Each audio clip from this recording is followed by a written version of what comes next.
ಕಾಕಿ ಮುದ್ರಾ, ಕೊನೆಯದಾಗಿ ಕಾಕಿ ಮುದ್ರಾ. ಇದೇನಪ್ಪ ಕಾಕಿ ಅಂತ ಹೇಳ್ತಾರೆ, ಕಾಕಿ ಮುದ್ರಾ. ಕಾಕಿ ಮುದ್ರವು ಅದ್ಭುತವಾದ ಮುದ್ರೆ. ಓಕೆ, ಏನು ಅಂತದ್ದು ಹೇಳಕ್ಕೆ ಪ್ರಯತ್ನ ಮಾಡ್ತೀನಿ. ಇದು ದಿನಕ್ಕೆ 15 ನಿಮಿಷ 3 ಬಾರಿ ಮಾಡಿದರೆ ತುಂಬಾ ಉತ್ತಮ. ಏನು ಮಾಡುತ್ತೆ ಇದಂತಂದ್ರೆ, ಇದನ್ನು ಸಹ ದೇಹದಲ್ಲಿ ಉಷ್ಣತನ್ನು ಜನರೇಟ್ ಮಾಡುತ್ತೆ, ಕೋಲ್ಡ್ ಒಳ್ಳೆಯದೆ. ಆದರೆ ಇಲ್ಲಿ ಏನಾಗುತ್ತೆ, ಎರಡು ಈ ಎರಡು ಮೂಗಿಗಳು ಒಂಥರ ಏನ ದಟ್ಟವಾಗಿ ಅಂದ್ರೆ ಅದು ಉಸಿರಾಟ ಆಗ್ತಾ ಇಲ್ಲ ಅಂತ ಪರಿಸ್ಥಿತಿಯಲ್ಲಿ ಈ ಎರಡು ಮೂಗಿಗಳನ್ನು ತಕ್ಷಣವೇ ಓಪನ್ ಮಾಡುತ್ತೆ ಈ ಮುದ್ರೆ ಮಾಡಿದ್ರೆ, ಅಲ್ವಾ? ಅಂದ್ರೆ ಎರಡು ಸ್ವರಗಳಂತ ಹೇಳ್ಬೋದು, ಚಂದ್ರ ಸ್ವರ ಸೂರ್ಯ ಸ್ವರ ಅಂತ ಹೇಳ್ತೀವಲ್ಲ, ಎರಡನ್ನೂ ತಕ್ಷಣ ಓಪನ್ ಮಾಡುತ್ತೆ, ನೋಡ್ಕೊಳ್ಳಿ. ಸೊ ಕ್ವಿಕ್ ರಿಲೀಫ್ ಅಂತಂದ್ರೆ ಕೋಲ್ಡು ಕಾಫು ಸೈನಟೈಸ್ಗೆ ತುಂಬಾ ಒಳ್ಳೆ ರಿಲೀಫ್ ಕೊಡುತ್ತೆ. ಆಮೇಲೆ ಆಸ್ತಮಾನು ಸಹ ಆಸ್ಮಾ ಕಂಡೀಷನ್ ಅಲ್ಲಿ ಹೆಲ್ಪ್ ಮಾಡುತ್ತೆ ಇದು.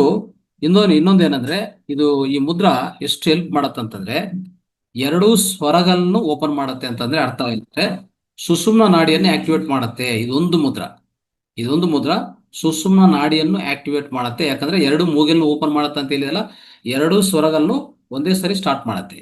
ಹೇಗ್ ಮಾಡ್ಕೊಳ್ಳೋದು ಆ ಮುದ್ರಾ ನೋಡಿ, ಈ ತರ ಅಷ್ಟೇ.